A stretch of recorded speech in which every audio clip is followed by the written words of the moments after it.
Good evening aspirants. આજે આપણે polity સિરીઝના 6થા લેક્ચરમાં છીએ. આજે આપણે મૂળભૂત અધિકાર, મૂળભૂત ફરજો અને જે નિર્દેશક નિયમો હોય એના ઉપર આપણે જોશું. FR, FD અને DPSP. અમારી ટેલિગ્રામ ચેનલ @GPSC ગાઈડન્સ 91, જ્યાંથી તમે રેગ્યુલર અપડેટ્સ મેળવી શકો છો. તો પહેલાં આપણે મૂળભૂત અધિકાર જોઈએ, ફંડામેન્ટલ રાઇટ. તો પહેલું છે રાઇટ ટુ ઇક્વાલિટી, કે સમાનતાનો અધિકાર. તો એમાં બે કન્સેપ્ટ આવે, ઇક્વાલિટી બિફોર લો અને equal protection of law. Equality before law એટલે કાયદાની સામે સમાનતા. તો આ એક નેગેટિવ કન્સેપ્ટ છે. નકારાત્મક શું કામ છે? તો કે એમાં કોઈને સ્પેશિયલ પ્રિવિલેજ નથી, બધા સરખા ગણવાના. પણ ઇક્વલ પ્રોટેક્શન ઓફ લો એટલે શું? કે ભાઈ એક સરખા સંજોગોમાં બધાની ઉપર એક સરખો કાયદો લાગુ પડશે. એટલે આ એક હકારાત્મક કન્સેપ્ટ છે કે ઇક્વલ પ્રોટેક્શન ઓફ લો. બીજું, ફંડામેન્ટલ રાઇટ સેક્રોસેન્ક્ટ નથી, એટલે કે એને હંમેશા જ નિભાવવું એ જરૂરી નથી. ઘણીવાર સરકાર એને અવગણી પણ શકે કે નેશનલ ઇમરજન્સી છે કે એવા કોઈ સંજોગોમાં એને સસ્પેન્ડ પણ કરી શકાય. એવું નથી કે એને ક્યારેય સસ્પેન્ડ ના થઈ શકાય કે એને હંમેશા ફરજિયાતપણે અમલીકૃત કરવા પડે. હવે પહેલાં આપણે સમાનતાનો અધિકાર જોઈએ. તો એમાં 5 અનુચ્છેદ છે, 14, 15, 16, 17 ને 18. તો 14મા અનુચ્છેદમાં શું છે કે ભાઈ બધાને ઇક્વલ પ્રોટેક્શન ઓફ લો મળશે. કે જે આપણે બીજો કન્સેપ્ટ જોયો ને કે પોઝિટિવ કન્સેપ્ટ છે, એ આપણે ભારતમાં દરેક પર્સનને આપણે સમાનતાથી જોશું. બીજું આર્ટિકલ 15 શું છે કે ભાઈ કોઈને પણ આપણે ધર્મ, જાતિ, લિંગ કે પછી જન્મસ્થળના આધારે આપણે એના સાથે ભેદભાવ નહીં કરી. પછી અનુચ્છેદ 16માં શું છે કે ભાઈ સરકારી નોકરીમાં આપણે કોઈ સાથે કોઈ ભેદભાવ નહીં કરી. પછી અનુચ્છેદ 17માં શું છે કે અછૂતપણાને આપણે સંપૂર્ણપણે બેન કરી દીધો છે. અને કોઈ પણ એનામાંથી ઉદ્ભવતી કોઈ પણ પ્રકારની વિકલાંગતા આવે તો એ પનિશેબલ ઓફેન્સ હશે, કે ભાઈ એના ઉપર શિક્ષાત્મક કાર્યવાહી થઈ શકે, એને સજા મળી શકે. અનુચ્છેદ 18 શું છે કે કોઈ ઓલા ટાઇટલ હોય બધા કે રાય ને રાજ ને આ બધા, એ બધા ટાઇટલને એબોલિશ કરી દે કે હવે આ કોઈ ટાઇટલ નહીં વાપરવાના. તો આ પ્રકારના આ 5 જે અનુચ્છેદ છે 14 થી 18, એ સમાનતાના અધિકારને લગતા છે, કે સમાનતાના અધિકાર વિશે બતાવે છે. જો અનુચ્છેદ આપણે એકવાર રિવાઇઝ કરી લઈ કે 1 થી 4 અનુચ્છેદ કોના હતા? તો કે ટેરિટરીના હતા, કે પ્રદેશને લગતા હતા, કે રાજ્યની બાઉન્ડ્રી વધઘટ થઈ શકે, કે નવા રાજ્ય કેમ બને. પછી આર્ટિકલ 5 થી 11 શું હતા? તો 5 થી 11 બતાવતા હતા તમને સિટીઝનશીપ, કે નાગરિકતા કેમ છે. 12 થી 35 છે ફંડામેન્ટલ રાઇટના. તો હવે આપણે 14 થી 18 જોયા. હવે આપણે નેક્સ્ટ જોઈએ 19 થી 22. તો 19 થી 22 કોના? સ્વતંત્રતાના છે. તો 19માં શું આવે કે ભાઈ 6 ફ્રીડમ આવે. આ 6 બહુ ઇમ્પોર્ટન્ટ છે અને કરંટ અફેરમાં ન્યૂઝમાં ઘણીવાર આ 19 આર્ટિકલ જ આવતો હોય છે. આર્ટિકલ 19 અને 21 સૌથી ઇમ્પોર્ટન્ટ છે. એટલે આર્ટિકલ 19માં શું છે? 6 પ્રકારની સ્વતંત્રતા છે. પેલી તો વાણી અને અભિવ્યક્તિની, જે ઇન્ટરનેટ બેનના અને એવા બધા કેસમાં આગળ આવતી હોય છે. બીજું, અસેમ્બલ પીસફુલી, કે ભેગા થઈ શકે. પછી ફોર્મ એસોસિએશન, સંગઠન બનાવી શકે, ફરી શકે, રહી શકે અને કોઈ પણ વ્યવસાય કરી શકે. એટલે આ બધા રિઝનેબલ રિસ્ટ્રિક્શનને લાગુ પડી શકે.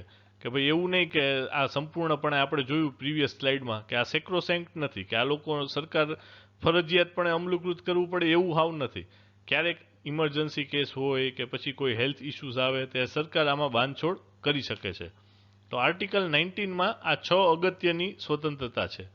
આર્ટિકલ 20 શું છે કે આર્બિટ્રરી એન્ડ એક્સેસિવ પનિશમેન્ટથી બચાવે.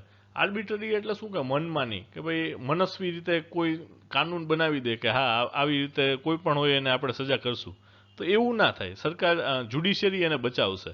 કે કોઈ પણ પર્સનને આપણે ખોટી રીતે મનમાનીના રીતે બનાવેલો કોઈ એક્શન હશે, કે ભાઈ કોઈ પોલીસવાળાએ એમને આને જેલમાં નાખી દીધો, આનો કોઈ વાંક જ નહોતો, તો જ્યુડિશિયરી એને પનિશ કરશે. બીજું શું છે? નો એક્સ પોસ્ટ ફેક્ટો લો. એટલે અત્યારે તમને કોઈ ગુનાની સજા મળે તો એ ગુના કાનૂનમાં હોવો જોઈએ. એવું નહીં કે અત્યારે તમે પેન ચોરી અને કાલ સવારે એમ કે આ ભાઈ જે આ 10 રૂપિયાવાળી પેન ચોરે ને 10 થી વધારે રૂપિયાવાળી, એને 2 વર્ષના જેલની સજા. તો હવે જ્યારે એ કાનૂન બને ને એના પછી જો કોઈ ચોરી કરે તો એને સજા મળે, પહેલેથી ના મળે. એટલે જ્યારે તમે ક્રાઇમ કર્યો હોય ત્યારે એનું જે કાનૂન હોય એના પ્રમાણે જ સજા મળે. એમનેમ રેટ્રોસ્પેક્ટિવથી યુઝ્યુઅલી ના મળે. કોઈ રેર કેસમાં કરી પણ દેતા હોય છે, રેટ્રોસ્પેક્ટિવ પણ કરતા હોય છે. બીજું, નો ડબલ જેપર્ડી. ડબલ જેપર્ડી એટલે એકને એક ક્રાઇમ માટે તમને 2 વાર સજા નહીં મળે. સેમ એક્શન હશે અને સેમ રીતે તમે સેમ ઓફેન્સમાં કન્વિક્ટ થયા હશો તો એકને એક વસ્તુ માટે તમે કન્વિક્ટ 2 વાર નહીં થઈ શકો. બીજું નો સેલ્ફ ઇન્ક્રિમિનેશન, એટલે અરજદાર કોઈ પણ જે વ્યક્તિ છે એ પોતે સ્વીકારે કે હા ભાઈ મારાથી આ ખૂન થઈ ગયું હતું, તો એને કાનૂન એક્સેપ્ટ ના કરે. આ પિક્ચરમાં થતું હોય છે કે ભાઈ ઓલો કે ને આપણે માની લઈએ, હકીકતમાં એવું ના હોય, સેલ્ફ ઇન્ક્રિમિનેશન અલાઉડ નથી. એટલે આના ઉપર સેકન્ડ એડમિનિસ્ટ્રેટિવ રિફોર્મ કમિશન છે એમાં પોલીસે ભલામણ કરેલી છે કે આને તમે ગ્રાહ્ય રાખો, કે અરજદાર જ્યારે સ્વીકારે કે મેં ખૂન કર્યું છે ત્યારે એ સજાને પાત્ર થાય. પણ હજી સુધી તો અત્યારે નથી. અત્યારે આર્ટિકલ 20 કે અનુચ્છેદ 20 એવું કહે છે કે ભાઈ સેલ્ફ ઇન્ક્રિમિનેશન અલાઉડ નથી, કે કોઈ પણ વ્યક્તિ પોતાના ઉપર જે ગુનાની સ્વીકારે એ એક્સેપ્ટેબલ નથી. ત્યાર પછી અનુચ્છેદ 21 કે એ શું છે, right to life and right to dignity, કે ભાઈ ગૌરવશાળી જીવન જીવવાનું છે, આપણે જેવું તેવું નહીં. એટલે આ શું, પેલા ગોપાલન કેસની પહેલા arbitrary executive action. Arbitrary executive action એટલે શું, એક્ઝિક્યુટિવ એટલે મિનિસ્ટર હોય કે પોલીસ હોય કે આ બધાએ કંઈક કીધું કે ભાઈ હા આને જેલમાં નાખો કે આને આમ કરો, એને આર્બિટરી એક્ઝિક્યુટિવ એક્શન કહેવાય.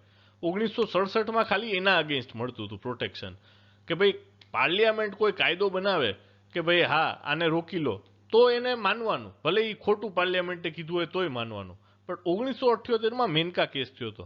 મેનકા કેસમાં શું થયું હતું, મેનકા ગાંધીનો પાસપોર્ટ ખોટી રીતે જપ્ત કરી લીધો અને આ લોકોએ કાયદો બનાવ્યો કે આને નહીં જવા દેવાના આ પ્રકારના લોકોને. તો આ એક ખોટી રીતે એમને હેરાન કર્યા હતા, બટ આ એક લેજિસ્લેચરે હેરાન કર્યા હતા. આની પહેલા આપણે 1967માં ગોપાલન કેસમાં શું જોયું કે ભાઈ ખાલી એક્ઝિક્યુટિવ એક્શન સામે પ્રોટેક્શન આપતા હતા, કે કોઈ કારોબારી એક્શન હોય એની સામે કોઈ લેજિસ્લેચર એટલે કે વિધાનસભા કે સંસદે કાયદો બનાવ્યો હોય તો ભલે એ ખોટો હોય તો એની સામે રક્ષણ નહોતું મળતું. 1978માં મેનકા ગાંધી કેસમાં સુપ્રીમ કોર્ટે કીધું કે જો કાયદો ખોટી રીતે બનાવવામાં આવશે કે મનસ્વી રીતે બનાવવામાં આવશે કે કોઈને હેરાન કરવાની રીતે બનાવવામાં આવશે તો અમે કાયદો પણ રદ કરી શકીએ છીએ. અને આ આર્ટિકલ 21 એટલે કે અનુચ્છેદ 21 એ માત્ર વ્યક્તિના જીવન બચાવવા માટે નથી, એને ગૌરવશાળી રીતે જીવવા દેવા માટે પણ છે. તો આ પ્રકારનો ચુકાદો સુપ્રીમ કોર્ટે મેનકા ગાંધી કેસમાં આપ્યો હતો. આ બધા કેસ તમે આપણે એકવાર સુપ્રીમ કોર્ટના કેસ ઉપર એક લેક્ચર લેશું, પણ આવા કેસ તમે તમારા આન્સરમાં ક્યારેય ઉલ્લેખ કરો કે ભાઈ આ કેસમાં આવું થયું હતું કે આ અનુચ્છેદ પ્રમાણે આવું થયું હતું, તો ડેફિનેટલી તમારા 1.5 માર્ક વધી જતા હોય છે. તો આ ખાસ નોટ કરવા જેવા કેસીસ છે. બીજું અનુચ્છેદ 21A કે એમાં શું છે, આપણે બધાને 6 થી 14 વર્ષના બાળકોને સ્કૂલ મોકલવાનું કમ્પલસરી કરી નાખ્યું. એટલે એનો હક છે. આ આપણે કંઈ એના ઉપર ઉપકાર નથી કરતા, એક બાળકનો 6 થી 14 વર્ષના બાળકનો અધિકાર છે કે એ ભણી શકે. પછી આર્ટિકલ 22 અનુચ્છેદ 22 શું કહે છે કે કોઈ વ્યક્તિ અરેસ્ટ થઈ જાય તો એને 2 પ્રકારની અરેસ્ટ થાય. એક હોય પ્યુનિટિવ અરેસ્ટ. પ્યુનિટિવ એટલે શું કે એને પકડો પછી એના કોર્ટ કેસ થયો અને કોર્ટમાં એ દોષિત સાબિત થયો, એને કહેવાય પ્યુનિટિવ ડિટેન્શન. બીજું હોય પ્રિવેન્ટિવ. પ્રિવેન્ટિવ એટલે શું કે કોઈ રેલી વેલી કાઢવાની હોય ને એને ખબર હોય કે આ 10-12 જણા હેરાન કરે છે, એને ઉપાડીને જેલમાં નાખી દે. કે આવા જ્યારે શકમંદ હોય કે ભાઈ આ લાગે છે આ તો આતંકવાદી જેવો છે તો એને ઉપાડી લો. તો આ પ્રકારના ડિટેન્શન હોય જેમાં કોઈ સુનાવણી નથી થઈ, કોઈ ચુકાદો નથી આવ્યો, બટ એમને પોલીસે ખાલી શકના બેસ ઉપર એને અંદર કરી દીધો છે, તો આને કહેવાય પ્રિવેન્ટિવ ડિટેન્શન.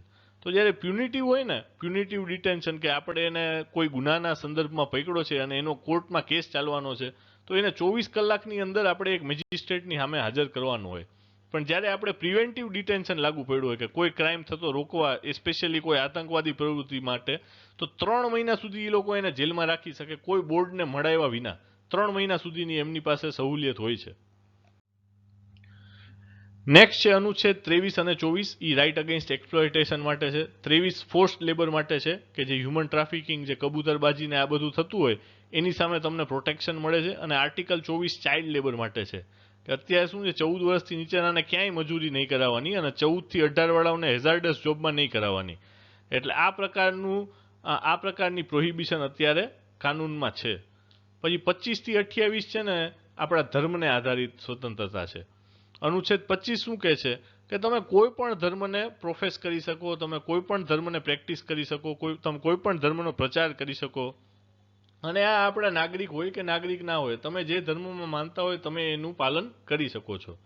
અનુચ્છેદ 26 શું કહે છે કે ભાઈ દરેક જે ધર્મ અને સંપ્રદાય છે એમને પોતાની સંસ્થા અને જે ચેરિટેબલ ઇન્સ્ટિટ્યુશન હોય કે ભાઈ દાન ધર્મ કરતા હોય તો એમને એ મેનેજ કરવાનો અધિકાર છે કે એ એનું વહીવટ સંભાળી શકે. અનુચ્છેદ 27 શું કહે છે કે કોઈ પણ નાગરિક ટેક્સ કે એવું કંઈ નહીં ભરે કે કોઈ પણ એક રિલિજન માટે. એવું નહીં કે આ પર્ટિક્યુલર રિલિજન માટે હું પૈસા આપું કે આના માટે હું ટેક્સ આપું. એટલે સરકારના ટેક્સમાંથી આમાંથી કંઈ કમ્પેલ ના કરી શકો કે તું આનું ટેક્સ ભર. અનુચ્છેદ 28 શું કહે છે કે કોઈ પણ જે એજ્યુકેશનલ ઇન્સ્ટિટ્યુશન હોય જે સ્ટેટ મેન્ટેન કરતું હોય, કે આપણી ગવર્મેન્ટ સ્કૂલ હોય કે એવી બધી સ્કૂલ હોય જ્યાં ફંડ સરકાર આપતું હોય, ત્યાં કોઈ પણ એક રિલિજનનું ઇન્સ્ટ્રક્શન ના આવે કે કોઈ પણ રિલિજિયસ ઇન્સ્ટ્રક્શન નહીં આપવાના. એટલે તમારે એને સેક્યુલર રાખવાનું, બને ત્યાં સુધી તમે બિનસાંપ્રદાયિકતાનું પાલન કરો. પછી 29 થી 32 અનુચ્છેદમાં શું છે? તો 29 અને 30 આપણા કલ્ચરલ અને એજ્યુકેશન રાઇટ છે, કે સાંસ્કૃતિક અને ભણતરને લગતા છે. તો સાંસ્કૃતિકમાં શું છે કે દરેક સેક્શન ઓફ સિટીઝન, જો આમાં શબ્દ વાપરો છે સેક્શન ઓફ સિટીઝન. સેક્શન એટલે કોઈ પણ જૂથ, આમાં માઇનોરિટી શબ્દ નથી વાપરો. એટલે આમાં સેક્શનમાં તમે મેજોરિટીમાં હોવ તોય તમે ફોલો કરી શકો કે દરેક સેક્શન ઓફ સિટીઝનને પોતાના લેંગ્વેજ, સ્ક્રિપ્ટ અને કલ્ચરને પ્રોટેક્ટ કરવાની સત્તા છે. લેંગ્વેજ એટલે તમારી ભાષા, સ્ક્રિપ્ટ એટલે તમારું લખાણ અને કલ્ચર એટલે તમારી સંસ્કૃતિ. આને તમે રક્ષિત કરી શકો. તમારે આની રક્ષા કરવા માટે જે કંઈ બને એ તમે કરી શકો. આ અનુચ્છેદ 29 કહે છે. અનુચ્છેદ 30માં એક્સપ્લિસિટલી માઇનોરિટી શબ્દ વાપરો છે, એટલે આ લઘુમતી માટે છે કે એ લઘુમતીને એવી પરમિશન આપે છે કે એ પોતાના એજ્યુકેશનલ ઇન્સ્ટિટ્યુશન ચલાવી શકે. પછી આર્ટિકલ 31 પ્રોપર્ટીને લગતો હતો, જે અત્યારે નીકળી ગયો છે, અને એટલે ફંડામેન્ટલ રાઇટમાંથી નીકળી ગયો છે, સાદા રાઇટ્સમાં છે. અને આર્ટિકલ 32 છે કોન્સ્ટિટ્યુશનલ રેમેડીઝ. આંબેડકર સાહેબ આને heart and soul of constitution કહે છે કે આ ન હોય ને તો બાકી બધું ખોટું. કારણ કે આર્ટિકલ 32 શું કહે છે કે ઉપરની એકેય ફંડામેન્ટલ રાઇટનું જો હનન થાય તો તમે કોર્ટમાં જઈ શકો. હવે જો આ ફીચર ના હોય તો બાકી બધું નકામું થઈ જાય ને. એટલે આ એક સૌથી ઇમ્પોર્ટન્ટ ફંડામેન્ટલ રાઇટ, સૌથી મૂળભૂત અધિકાર છે એ આ છે. પછી આપણે રૂલ ઓફ લો જોઈએ. તો રૂલ ઓફ લો એટલે શું કે કોઈ મનસ્વી પાવર નથી, એમ કે કોઈને પણ તમારે પનિશ કરવો હોય તો એને લોની અગેન્સ્ટ ગયો હોય તો જ પનિશ કરી શકાય, બાકી પનિશ ના કરી શકાય. અને equality before law and constitution as a result of individual rights in Britain. અને ઇન્ડિયામાં શું છે? કોન્સ્ટિટ્યુશન ઇન્ડિવિજ્યુઅલ રાઇટની સોર્સ છે. બ્રિટેનમાં શું છે કે દરેક વ્યક્તિની જે અધિકાર છે એના આધારે સંવિધાન બન્યું છે. આપણે શું છે, આપણું બંધારણ આપણને અધિકાર આપે છે. એટલે આપણું બંધારણ છે એ સોર્સ છે, કે એ એક મેઇન સોર્સ છે આપણી ઇન્ડિવિજ્યુઅલ રાઇટ્સનો. અને આ ફંડામેન્ટલ રાઇટ સિવાયની બીજી કઈ અધિકાર આપણને મળે છે? તો એક તો પ્રોપર્ટીનો અધિકાર છે, ટ્રેડનો અધિકાર છે, અને ઇલેક્ટોરલ રાઇટ્સ છે. 18 વર્ષ પછી તમે મતદાન કરી શકો છો. આ એક રાઇટ છે, બરાબર. તો આટલા આપણે ફંડામેન્ટલ રાઇટ્સ જોયા. હવે આપણે રીટ્સ જોઈ લઈ કે આ રીટ એટલે શું. તો રીટમાં શું હોય? 4 છે મેઇન. તો એટલે એક તો હેબિયસ કોર્પસ. હેબિયસ કોર્પસને દેશી ઇંગ્લિશમાં કહી તો to show the body of, કે ભાઈ આને પેશ કરો, આવું કહેવામાં આવે છે. કે જ્યારે કોઈ પણ પોલીસ ઓફિસરે ખોટી રીતે તમને પકડી રાખ્યા હોય, ખોટી રીતે, એમ કાગળમાં કંઈ લખ્યું નથી, કોઈ FIR ફાઇલ નથી થઈ, કંઈ નથી થયું, પોલીસવાળાએ પકડ્યા કે કોઈ પ્રાઇવેટે પકડ્યા તમને, તો તમે આ હેબિયસ કોર્પસનો યુઝ કરી શકો કે ભાઈ આને પેશ કરો. અને તમે એને ખોટી રીતે રાખ્યો હોય તો તમારા ઉપર સજા થશે. બીજું મેન્ડેમસ. મેન્ડેમસ એટલે કે એ સત્તા છે એમને, કે એ કમાન્ડ કરે છે કે ભાઈ કોઈ પણ પબ્લિક બોડીને આ કોર્ટ મેન્ડેમસ કહી શકે કે ભાઈ અમે કહી છીએ ને એમ કરો. પછી સર્ટ્યુઅરરી. સર્ટ્યુઅરરી એટલે શું કે હાયર કોર્ટ છે ને, કે હાઈકોર્ટ છે કે સુપ્રીમ કોર્ટ છે, એ નીચલી કોર્ટને એમ કે આ કેસ છે ને અમને ટ્રાન્સફર કરી દો, તમારી હદની બહારનો કેસ છે. તો આને કહેવાય સર્ટ્યુઅરરી. ચોથું છે ક્યો વોરંટો. એટલે ભાઈ કઈ સત્તાથી તમે આ કરો છો એને કહેવાય ક્યો વોરંટો. ક્યો વોરંટો શું કહે છે કે એક પર્સનની સત્તાને ક્વેશ્ચન કરે છે કે ભાઈ તમે આ ઓર્ડર કર્યો છે. એક કલેક્ટર કોઈ ઓર્ડર કરે છે તો કોર્ટને સત્તા છે એ પૂછે કે ભાઈ કલેક્ટર તમને આ સત્તા છે? તો કલેક્ટરે એનો ખુલાસો દેવો પડે કે હા મને આ સંવિધાનના કે આ બંધારણના આ ભાગથી આ સત્તા મળી છે. એને કહેવાય ક્યો વોરંટો, કે એ કોઈ પણ સંસ્થાને ક્વેશ્ચન કરી શકે કે આ તમારી સત્તા છે કે નહીં. હવે ફંડામેન્ટલ રાઇટ આપણે જોયું તો એના રિસ્ટ્રિક્શન શું છે, એના ઉપર શું પાબંદીઓ લગાડી છે. તો પહેલા તો અનુચ્છેદ 33 એ શું કહે છે કે પાર્લિયામેન્ટને સત્તા છે કે ફંડામેન્ટલ રાઇટ્સને રોકી શકે. અને કયા કેસમાં? તો કે એક તો આર્મ્ડ ફોર્સિસના લોકોને ફંડામેન્ટલ રાઇટ્સ બધી ના મળે. પછી પેરામિલિટરી ફોર્સિસ છે, તો આ બધાને છે ને કે બધાને અભિવ્યક્તિ ના આપીએ કે તમે એમ ના કહી શકો કે આર્મીવાળાને ફંડામેન્ટલ રાઇટ છે, એને જ્યાં ફરવું હોય ત્યાં ફરે. એને ડિસિપ્લિન રાખવું પડે. એટલે અમુક જગ્યાએ એના રિસ્ટ્રિક્શન્સ છે કે ભાઈ ફંડામેન્ટલ રાઇટ્સના આર્મ ફોર્સિસ છે, પેરામિલિટરી છે, ઇન્ટેલિજન્સ એજન્સી છે. ઇન્ટેલિજન્સ એજન્સી વાળો હોય એ રાઇટ ટુ એક્સપ્રેશનને કહીને પોતાની બુકમાં બધું લખવા માંડે કે ભાઈ આપણા એજન્ટ આ જગ્યાએ છે, તો એમ ના ચાલે ને. એટલે એવા રિઝનેબલ રિસ્ટ્રિક્શન રાખ્યા હોય. પછી અનુચ્છેદ 34 છે એ માર્શલ લો છે. માર્શલ લો શબ્દ ક્યાંય વાપર્યો નથી, બટ માર્શલ લો એટલે કે સેનાનું શાસન. તો એવા સંજોગોમાં કે જ્યાં માર્શલ લો અનાઉન્સ કરે કે આફસ્પા હોય, armed forces special power act, કે ઘણી જગ્યાએ એવા એક્ટ આપે છે કે જ્યારે મિલિટરીને સત્તા હોય વધારે પડતી કે એ લોકોના મૂળભૂત અધિકારોને પણ અમુક હનન કરી શકે. પછી અનુચ્છેદ 35 શું કહે છે કે ભાઈ પાવર ટુ મેક લોઝ એ shall lie only in parliament and not in state legislature, કે ભાઈ મૂળભૂત અધિકારોનું કોઈ વાયોલેશન થતું હોય તો એ ખાલી સાંસદ કરી શકે, કોઈ રાજ્યની વિધાનસભા નહીં. હવે આપણે મૂળભૂત આપણા ફરજો જોઈ લઈએ કે ભાઈ હક અને ફરજ બે એક સિક્કાની બે પહેલું છે. બધાને પોતાના હક જોઈ જાય કે ભાઈ આ મારો અધિકાર છે, આ મારો અધિકાર છે, પણ ફરજ એ છે તમારી થોડીક જો. તો આપણે કોની પાસેથી આ લીધી તો કે રશિયા પાસેથી આપણે આ ફંડામેન્ટલ ડ્યુટી લીધી. તો એમાં કઈ કઈ મેઇન આવે તો એક તો બંધારણને તમે બાધ્ય રહેશો, બીજું આપણી આઝાદીની જે ચળવળ છે એને તમે આમ ગ્લોરીફાઈ કરશો, ચેરિશ કરશો કે હા બહુ સારી હતી. પછી તમારા દેશની રક્ષા કરશો કે ક્યારે કોઈ યુદ્ધ થયું કે શત્રુઓ અંદર આવી ગયા તો તમે એનો બચાવ કરશો. પછી હાર્મનીને પ્રમોટ કરશો કે ભાઈચારો સ્પ્રેડ કરશો. પછી આપણો જે વારસો છે, સાંસ્કૃતિક વારસો, એને તમારે બચાવવાનો છે. પછી એક સાયન્ટિફિક ટેમ્પર રાખવાનું છે, કે વૈજ્ઞાનિક સમજ તમારે ઊભી કરવાની છે, અંધશ્રદ્ધાથી પરે આવવાનું છે. પછી તમારે જે પબ્લિક પ્રોપર્ટી હોય એની બચાવવાનું છે. પછી દરેક બાળકોને શિક્ષણ આપવાનું છે અને આપણે પર્યાવરણને બચાવવાનું છે. આ મેઇન ફંડામેન્ટલ ડ્યુટીઝ આ બધી છે. પછી આ 42માં બંધારણીય સુધારામાં આનો સમાવેશ થયો હતો. આને રિગાર્ડિંગ એક વર્મા કમિટી બની હતી કે ભાઈ આ ફંડામેન્ટલ ડ્યુટી છે તો આના માટે કોઈ અલગ કાયદો બનાવવો જોઈએ આપણે ઇમ્પ્લિમેન્ટ કરવા માટે, કે ભાઈ હાલના કાયદાઓ ઇનફ છે. તો વર્મા કમિટીએ કીધું કે આ નીચેના કાયદાઓ છે એમાં મોટાભાગના ફંડામેન્ટલ ડ્યુટી આવી જાય છે. કે પહેલાં તો legal protection under prevention of insult to national honour, કે ભાઈ રાષ્ટ્રીય ધ્વજનું કે કોઈ પણ રાષ્ટ્રીય ચિહ્નનું અપમાન ના થઈ શકે, એટલે આમાં ઈ ફંડામેન્ટલ ડ્યુટી આવી ગઈ. બીજું protection of civil right act, આમાં પ્રમોટ હાર્મનીને એ આવી જાય. યુએપીએ એક્ટ, એટલે આમાં દેશની રક્ષા આવી જાય. વાઇલ્ડ લાઇફ પ્રોટેક્શન એક્ટ ને ફોરેસ્ટ કન્ઝર્વેશન એક્ટ, આમાં નેચરલ એન્વાયરમેન્ટ બચી જાય. તો આ પ્રકારે વર્મા કમિટીએ કીધું કે મોટા ભાગના આપણા જે ફંડામેન્ટલ ડ્યુટી છે એ આ બધા એક્ટમાં આવી જ જાય છે, આપણે કોઈ અલગ એના માટે કાયદો બનાવવાની જરૂર નથી. હવે આપણે જે નિર્દેશક નિયમો છે એ જોઈએ. તો પહેલા ડીપીએસપીમાં પહેલું તો સોશિયાલિસ્ટ પ્રિન્સિપલ આવે. સૌથી પહેલા એ આયર્લેન્ડના બંધારણમાંથી આપણે લીધા હતા. 36 થી 51 ડીપીએસપીના છે. જો ફરીથી આપણે રિવાઇઝ કરી લઈએ. 1 થી 4 આર્ટિકલ છે એ પ્રદેશના છે, ટેરિટરી. 5 થી 11 એ નાગરિકત્વના છે. 12 થી 35 એ ફંડામેન્ટલ રાઇટ એટલે કે મૂળભૂત અધિકાર. 36 થી 51 એ ડીપીએસપી છે. તો હવે એમાં 3 આવે ડીપીએસપીમાં.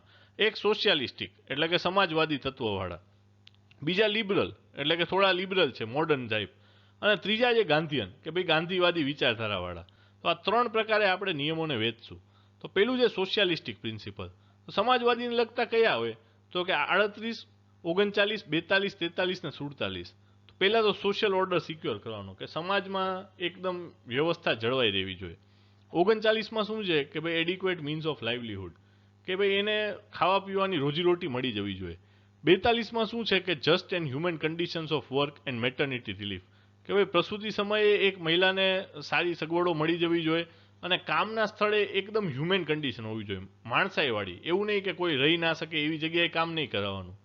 43માં શું છે secure living wage and decent standard of living, કે ભાઈ વ્યવસ્થિત રીતે એ રહી શકે એટલો તો પગાર આપવાનો. અને 47 શું છે કે ન્યુટ્રિશનનું લેવલ વધારવાનું. હવે એક વાત કહી દઈએ કે આ જે ડીપીએસપી હોય એ જ્યુડિશિયલી જસ્ટિફાયેબલ નથી. એમ જસ્ટિફાયેબલનો મતલબ શું છે કે ભાઈ કાલ સવારે કોઈ એમ કે ભાઈ મને આ લોકો સરખો લિવિંગ વેજ નથી આપતા. લિવિંગ વેજ એટલે મને તો 15-20 હજાર હોય ને તો હું સરખી રીતે રહી શકું, આ કંપની મને 20,000 નથી આપતી, તો તમે કોર્ટમાં કેસ ના કરી શકો. આ ફંડામેન્ટલ રાઇટ નથી. એટલે આપણું બંધારણ બન્યું ત્યારે આપણે શું કીધું કે આ રાજ્ય કોઈ પણ સરકાર બને રાજ્યમાં કે કેન્દ્રમાં તો એ આ નિયમોનું પાલન કરાવવું જોઈએ બને એટલું. પણ એનો મતલબ એ નથી કે એ તમે ફરજિયાતપણે અમલીકરણ કરો જ તે, કારણ કે આના માટે શું બહુ પૈસા જોઈએ, કે સોશિયલ ઓર્ડર છે, એડિક્વેટ મીન્સ ઓફ લાઇવલીહુડ છે, રેઇઝ લેવલ ઓફ ન્યુટ્રિશન છે. તો આ બધું બધાને અત્યારે આપણે પ્રોવાઈડ કરીએ કે એવી આઝાદી વખતે આપણી સ્થિતિ નહોતી, એટલે આપણે આને જ્યુડિશિયલી અફોર્ડેબલ નહોતા રાખ્યા. એટલે આપણે શું કીધું ભાઈ થાય એટલા કરો. આ એક રાજ્યને બતાવવાની વસ્તુ છે કે અમે આ કર્યું તો સારું કહેવાય. બટ એનો મતલબ એ નહીં કે એ અમલીકરણ ના થાય તો કોઈ કોર્ટમાં જઈ શકે. આનું અમલીકરણ ના થાય તો કોઈ કોર્ટમાં ના જઈ શકે કે ભાઈ અત્યારે 1000 મજૂર છે એમનું લેવલ ઓફ ન્યુટ્રિશન ઓછું છે. તો આ આપણે ડીપીએસપીની લિમિટેશન છે. બીજા આવે ગાંધી વિચારધારાવાળા. તો ગાંધી વિચારધારાવાળા કયા છે? તો કે ગ્રામ પંચાયત બનાવવાનું. ગાંધીજીનું સપનું હતું આપણું ગ્રામ સ્વરાજ. પછી અનુચ્છેદ 43માં કોટેજ ઇન્ડસ્ટ્રી. ગાંધીજીને કોટેજ ઇન્ડસ્ટ્રીનો બહુ શોખ હતો. અનુચ્છેદ 46 કે ભાઈ economic interest of weaker section. પછી 47 ઇન્ટોક્સિકેટિંગ ડ્રિંક્સને બંધ કરવાનું. આપણને ખબર જ છે આ ગાંધી વિચારધારા છે. 48 કે ગૌ હત્યા નહીં કરવાની. તો આ 5 ગાંધીયન વિચારધારાના પ્રિન્સિપલ્સ છે. અને છેલ્લા લિબરલ. તો લિબરલમાં શું આવે? પહેલા તો યુનિફોર્મ સિવિલ કોડ કે ભાઈ બધાને સમાન કાયદા લાગુ પડશે સિવિલ વેમાં. પછી અર્લી ચાઇલ્ડહુડ કેર કે નાનપણમાં જ આપણે શીખવાડી દે, બાલવાડી આંગણવાડી હોય એમાં ધ્યાન આપવાનું. પછી એન્વાયરમેન્ટ બચાવવાનું કે પછી મોન્યુમેન્ટ્સ જે આપણા સાંસ્કૃતિક વારસા હોય એને બચાવવાના. અને જ્યુડિશિયરી ને એક્ઝિક્યુટિવ ને પબ્લિક સર્વિસથી અલગ રાખવાના. તો આ પ્રકારના 3 પ્રિન્સિપલ આપણે ડીપીએસપીના જોયા. ફાઇનલી ફંડામેન્ટલ રાઇટ અને ડીપીએસપી બેયનું વાયોલેશન થાય તો કોણ જીતે? તો ચંપક દોરાઈજન કેસ હતો સુપ્રીમ કોર્ટનો. એમાં સુપ્રીમ કોર્ટે એવું કીધું કે ભાઈ ફંડામેન્ટલ રાઇટ પ્રિવેલ કરે, કે ભાઈ કોઈ આર્ટિકલ 14 છે કે ભાઈ રાઇટ ટુ ઇક્વાલિટી છે અને ડીપીએસપી ઇમ્પ્લિમેન્ટ કરવું છે સરકારને. ડીપીએસપીમાં શું છે કે બધા ખેડૂતોને જમીન આવા વ્યવસ્થિત કરવી છે, લેન્ડ રિફોર્મ કરવો છે.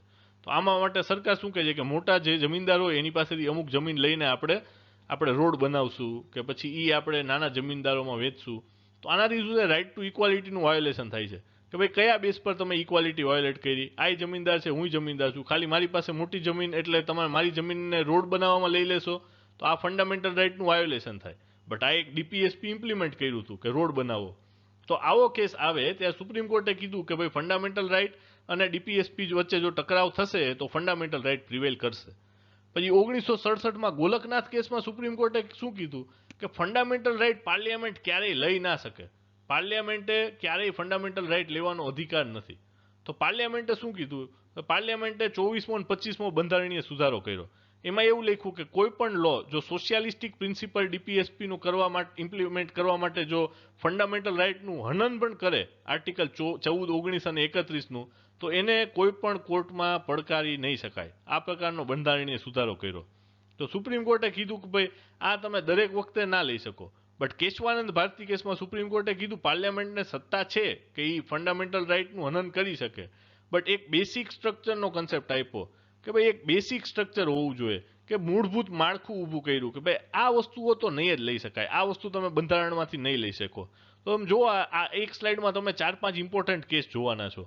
પછી 42મો બંધારણીય સુધારામાં સરકારે શું કર્યું કે ભાઈ એ ડીપીએસપી ઇમ્પ્લિમેન્ટ કરવા માટે એ લોકોએ એવું કીધું કે કોઈ પણ ડીપીએસપી જો ઇમ્પ્લિમેન્ટ કરતા હોય, ખાલી સોશિયાલિસ્ટ નહીં, કોઈ પણ ડીપીએસપી ઇમ્પ્લિમેન્ટ કરતા હોય તો અમે ફંડામેન્ટલ રાઇટનું હનન કરી શકશું. તો સુપ્રીમ કોર્ટે મિનર્વા મિલ્સ કેસમાં એને રદ કરી દીધું કે ના આવું ના હાલે.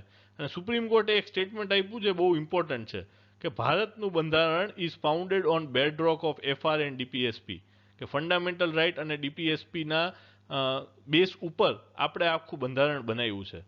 તો ઇમ્પ્લિમેન્ટેશન ડીપીએસપીના કયા એક્ટમાં દેખાય છે? મિનિમમ વેજ એક્ટ બનાવ્યું આપણે, બોનસ એક્ટ બનાવ્યું, આ બધા નવા લેબર કોડમાં સમાવેશ થઈ જાય છે. પછી મેટર્નિટી બેનિફિટ એક્ટ બનાવ્યો હતો, વાઇલ્ડ લાઇફ પ્રોટેક્શન એક્ટ બનાવ્યો, પંચાયતી રાજ ઇન્સ્ટિટ્યુશન બનાવ્યું ગ્રામ સભા માટે. તો આ પ્રકારે આપણે જોયું કે ફંડામેન્ટલ રાઇટ ને ડીપીએસપીના કન્સેપ્ટમાં શું ક્લેરિટી આવે કે ભાઈ ટકરાવ થાય ત્યારે શું થાય, મૂળભૂત અધિકાર શું છે, મૂળભૂત ફરજો શું છે અને ડીપીએસપી શું છે. તો લેક્ચર ગમે તો લાઇક, શેર, સબસ્ક્રાઇબ જરૂર કરજો બીજા એક્સપિરિયન્સ સાથે, અને તમારા બીજા સ્ટડી ગ્રુપમાં પણ શેર કરજો. Thank you and good night.